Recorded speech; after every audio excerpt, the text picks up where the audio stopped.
Hello Internet, I'm Jackie Fox, and as you know, one of my accounts runs both wind and water. That was, in fact, the account that I showcased my strike team, but that account is not a one-trick pony. It's a mini trick pony, as not only can it field very competent both water and wind teams, but additionally the strike team you've seen, and whatever this is. We got three, well, actually more than three, many more than three, but these were the three for this account that I upgraded this week based on the awakenings, and they're all quite strong. I really like kind of the added flavor. The one unit whose special added flavor you won't be seeing well in this video, at least not at its full potential, is Celes, in that this map doesn't give her enough room to get two buffs, and I quite like the idea of both her and Jueme being able to start out with Protect and Shell, and her not necessarily picking up extra hate. But I think that this team actually surprisingly works, so let's take a look a bit at the build and the stats and all of those sorts of things. So first, taking a look at Celes, I would actually put the Survivor Vest on her, but that is not what I used for the testing that you're seeing here, so we'll just look at her stats based on the Platinum Robe +6.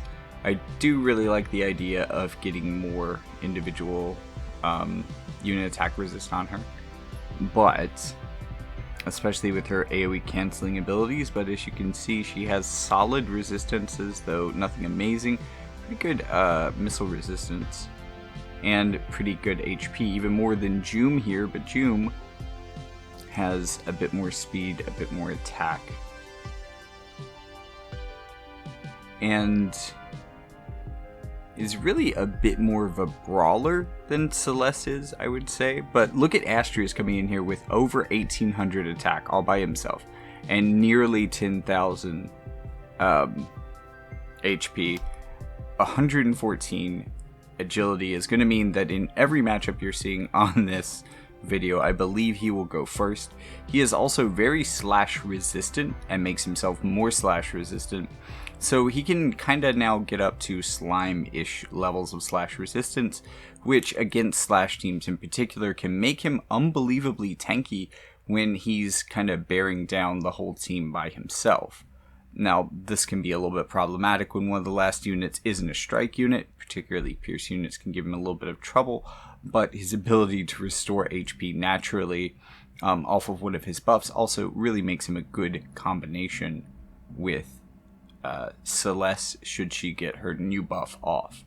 And I think most teams, most water teams that are going to have both of those units aren't going to have an additional tank in the way of Jueme, so that's not going to be as much of an issue. Maybe that's a move that you're going to be running a lot more often, and I think that that makes a pretty interesting combo between the two of them.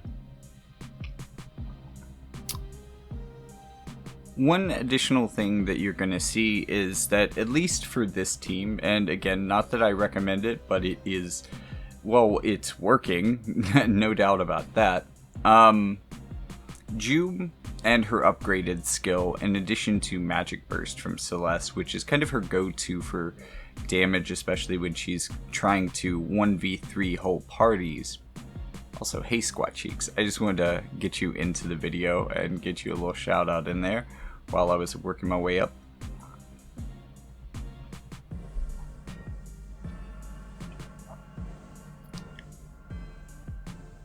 But these two, especially with Jume's upgraded Storm Siphon Rend, that's going to give her slash attack resistance penetration now, which is going to make her a little bit more of a tank buster, a little bit more consistent in her damage. It's not necessarily going to increase her damage, but it's going to make her tank v tank matchups a lot better and going to make her a lot brawler in those scenarios. So like in this fight here, she has a good chance with Stormwind,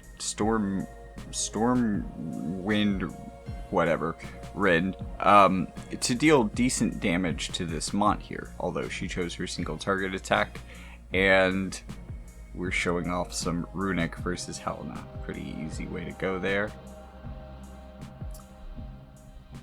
So she really likes to assassinate people with her, I think it's air incisor that's unit attack down. But really, she can kind of slash chain with Celes's magic burst pretty effectively with Storm Siphon Rend. So that is pretty effective as a combination. I also like the fact that her, and if I'm reading this right, she's getting out of her master ability increased defensive capabilities while she has either Protector Shell active, and there are a lot of dispels that only deal with one of the two of those, whichever is more relevant to the unit that's attacking. So that could leave her with some defensive options even when one of them gets dispelled and not the other. But I think that this it makes her definitely a lot tankier and brings her into modernity with that. The reincarnation system is definitely going to bring her a lot of extra HP, which is going to help her with that. But I think that the ability upgrade here is definitely going to make her into more of a brawler. And that just happens to have an interesting overlap with Celes, who can set her up for damage really well in a large AoE pattern. Now, the problem that Celes has in comparison is that she can't hit the broadside of a barn. And again, in this combination, we're not getting the really use of the healing power up or use of the automatic HP restoration through damage, the HP absorb. So this isn't really an effective means of showing that off, but this buff pattern works better for this particular team. So this is even without kind of her upgrade. But as you're seeing here, she just can't hit evasion units. This is, though, where Astrius can shine. He did get some accuracy, which is interesting. I'm not sure that it really helps that much because he's still using Unfailing Void Blade pretty consistently to take care of evasive threats, but he can hit, especially from the side and from behind, so that is good for him now.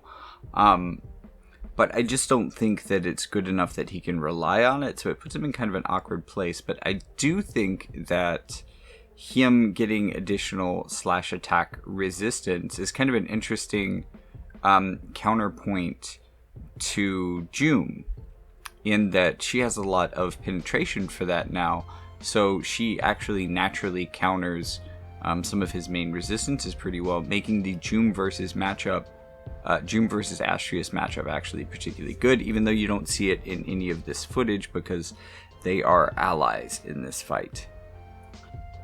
And they make pretty good allies too. This team has, as you can see, just a lot of ridiculous AoE damage that they like to employ, and the ability to follow up those chains for massive damage against tanks or what have you.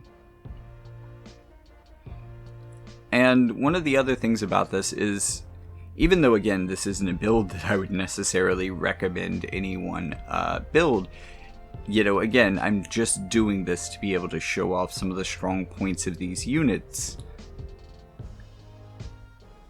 It is pretty effective. I mean, between the two tanks, them both being durable and them both being able to dish out what they receive, them both being arguably a little bit more in the way of brawler tanks, even if Celes is here more for chaining support than Jueme is for really being more of a brawler and maybe even a bit of a tank buster at this point, especially a highly accurate one in AoE.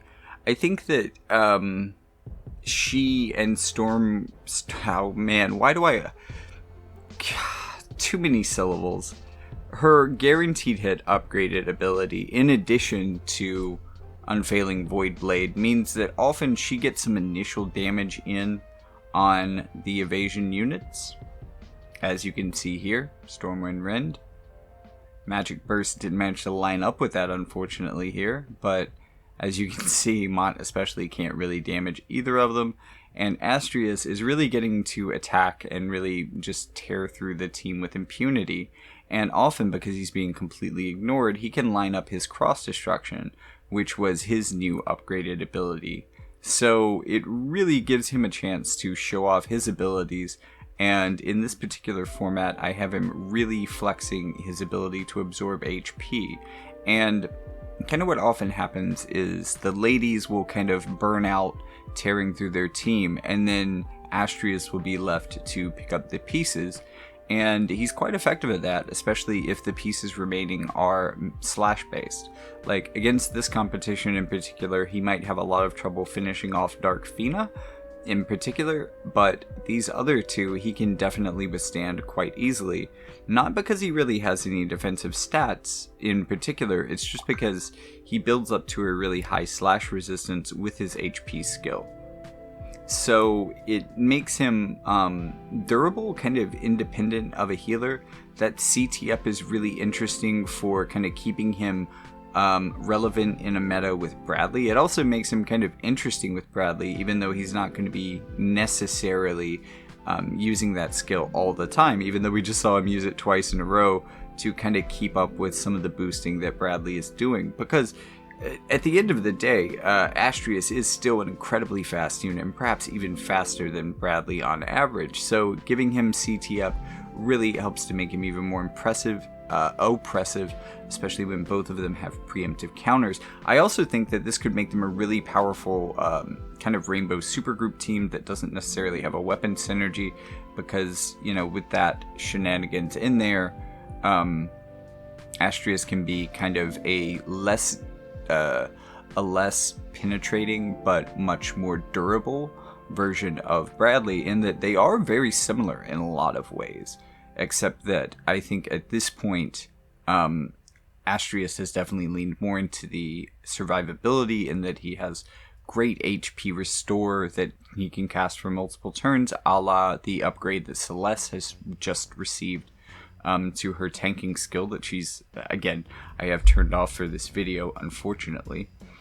So just imagine her kind of doing a very similar thing. You know, maybe she gets back, what was it, like maybe 1600 HP from that. So just imagine her getting 1600 back off of that hit. She's still pretty close to full health in that case. There it goes, just big damage. And also, again, you wouldn't necessarily run Jueme with Astrius, but her getting kind of that native ability to break their agility definitely makes it a lot easier for Astrius to clean up, because at this point, with the agility break already laid out there, he is not only more accurate because they're a bit slower, he's also a lot more just able to lap them than he was before, which definitely makes him a more deadly and effective unit. So I think there actually are a lot of strong synergies here, and this team worked way better than I expected to. I mean, over the course of making this video, I actually only saw it lose once, and that's pretty intense. I mean, I haven't really fought that much this week except for the daily missions, but I figured working my way up I would find a few more things that would give me trouble than this, especially when you consider that my vision cards for this team really don't feel all that up to date or all that applicable to the whole team. Somebody's suffering, it's not optimal, there's a lot of things, there's a lot of reasons why you wouldn't necessarily run this team, but it works pretty well. And again, I'm not telling you to build this team, but I think that this team stands upon the fact that all three of these are great units that have just gotten better with these new upgrades.